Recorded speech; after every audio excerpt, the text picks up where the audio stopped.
Lots of Poshmark sellers ask me, Rebecca, how do you find all of those stock photos to use in your Poshmark listings? Either I can't find them or it takes me forever. What am I doing wrong? How do you do it? How do you find it? So I'm going to answer that, but warning, warning, warning everyone. What I'm about to tell you is actually a no-no. So these are the things that we deal with as resellers, as Poshmark sellers. I'm not recommending to you that you use stock photos in your listings. And I'm not even saying that you have to have stock photos in your listings in order to make sales on Poshmark. I'm not saying that. What I am saying is that in my business, individually for me, I have chosen and weighed out the cost benefit risk assessment of using stock photos in my listings to help me sell items. And so I do think there are some caveats. And so I am going to share with you the information today that you're seeking, how to find stock photos, what brands are really easy to find stock photos for, what brands are harder to find stock photos for, and just a couple of tips to go along with it. But again, warning, do this at your own risk. This is not approved behavior, and so you have to be okay with whatever consequences may come from using stock photos that are not your own. Thanks so much for coming to my TED Talk, and I will go ahead and get into those tips for you right now. So tip number one, and I'm going to be looking down because I want to make sure I share everything with you correctly. Take photos of all the tags, so when you sit down to list your item, you have all the possible options to locate a style number so you can research the stock photo. So when you're taking your items, if you're doing it in batch, take all of the tags that have numbers on them, because then later when you're going to do your drafting, you want to be able to refer to all of those options. Now, over time, you'll start to learn, Athleta has certain numbers. White House Black Market has certain numbers. This one has certain numbers. And so you'll know what you're looking for. And so you won't need to take all of the tags that have all of the numbers. But if it's a brand that you don't know, take all of them. That way you don't have to go back to your item later to find different numbers and stuff. So that's number one. Number two, a general rule of thumb is to Google the brand name and then any numbers that you can find on the tag. Over time, you will learn what brand style numbers are what, and it will take less time. But for example, Athleta says style number, and then it has a 6-digit number. Torrid says item number, and then it has an 8-digit number. Look at the images section in Google and see if you can find your item. So I would write Torrid and then the number, Athleta and then the number, and I see what I can find. If it was a brand that I didn't know what the specific number set was, I would just try different combinations of the numbers that are on the tag and see what you can figure out.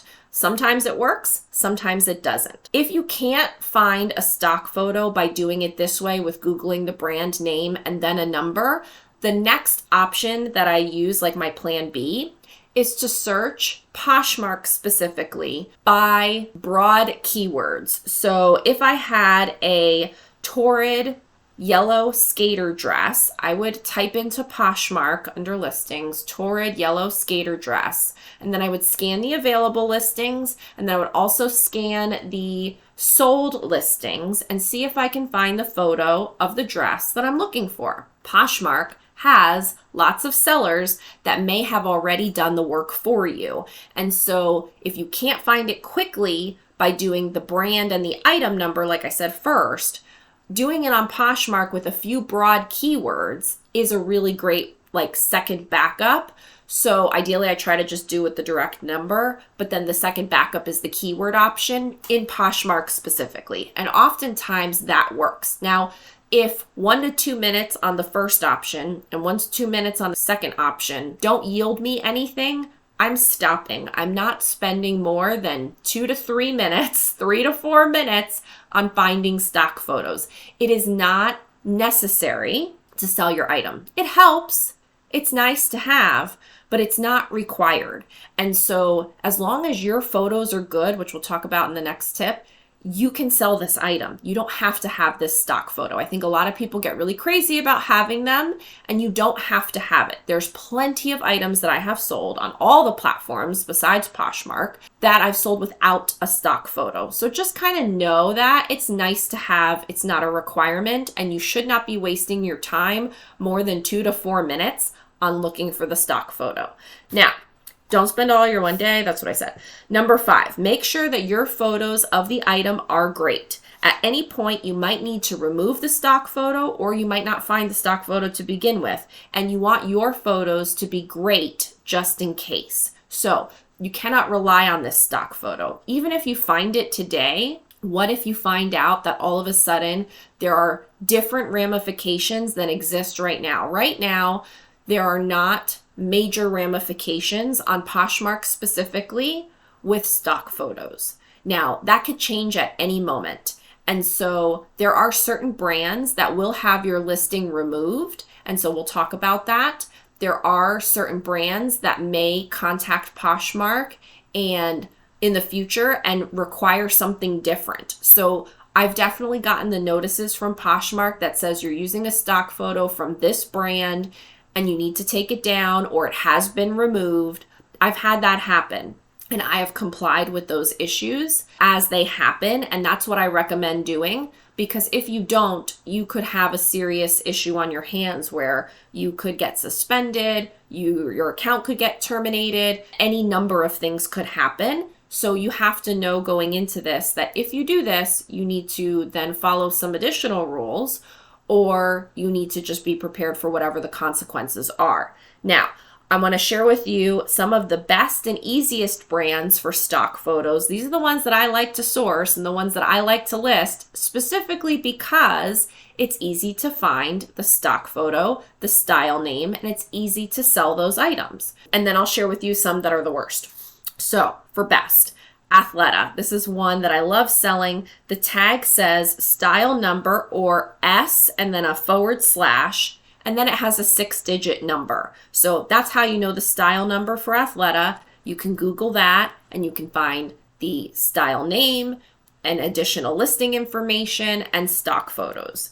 Zara is another one of those brands that I love selling, and one of the reasons is because you can easily find stock photos often. Not every time, but often. And so the tag will have 4 digits /3 digits /2 digits / the size letter.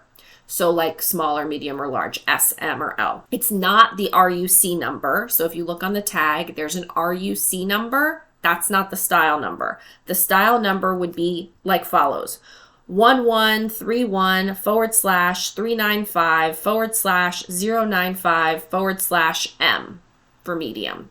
That's the style number. Next is Torrid. I had already said the tag says item number and then an 8-digit number. Now also remember, things can change. Brands can change how they do their tags. So this is just what I know of right now, but it could change at any time. The next one that I like that I think is really easy to do is Lily Pulitzer, and usually that tag says style and then a 6-digit number, and so you can easily pull it up that way. Eliza J, the tag says EJ, and then it has 6 digits, and I said digits, but it's really letters and numbers, so I don't know, are letters digits? I'm not really sure. J. Crew and Madewell, you probably know this, but J. Crew and Madewell, because they're both connected, the tag says style number, and then it has letters and numbers, and I didn't count specifically because part of me felt like I had seen ones that had more numbers and letters and then some that had less, so I don't know if it's a finite amount of digits or not, but it says style number. Now, some of the hardest brands that I have found to find stock photos for are J. McLaughlin, like I hardly ever find them, J. Jill, same thing, hardly ever find it, and Eileen Fisher. Those are 3 brands that I like to sell, but are really difficult to find stock photos for. And so because I know that, because I have tried and beat my head against the wall many times to find it, I've just stopped trying to find them now. And so knowing the Athleta style number situation can help you save time. Also knowing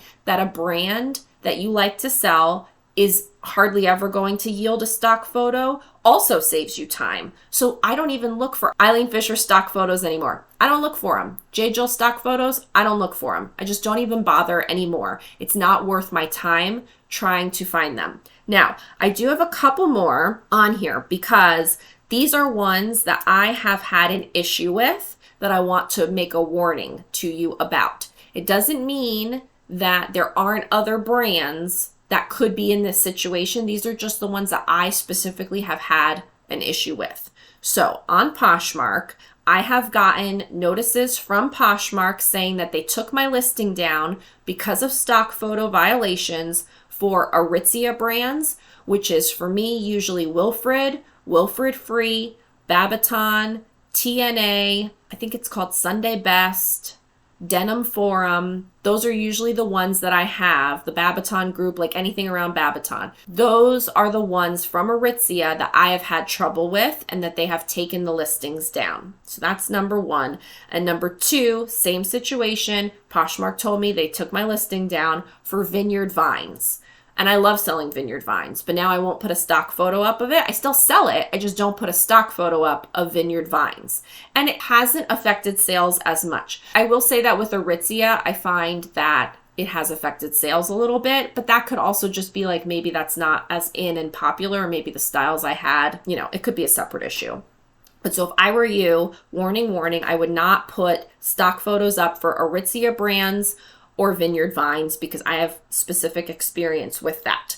The other one that I will say that people get Vero issues for, or they get issues on eBay, I haven't really had it with Poshmark, is White House Black Market. And I'm pretty sure, I could be making it up, but isn't White House Black Market Chico's and Eileen Fisher all together? I'm thinking that they are, but maybe I mixed up some wires there. So if you're on eBay, be careful with those, because I remember having issues with eBay with White House Black Market, and then people have told me other things, and I'm not a big eBay person, so I'm sure there are more challenges and more issues with stock photos on eBay. So I would be extra super careful there. This video is primarily talking about Poshmark, and the same with Mercari too. I think it's kind of in the middle, and so I would also have caution there. But again, this video is primarily about Poshmark. So yes, stock photos at your own risk. It's something that I do kind of manage the risk in my business,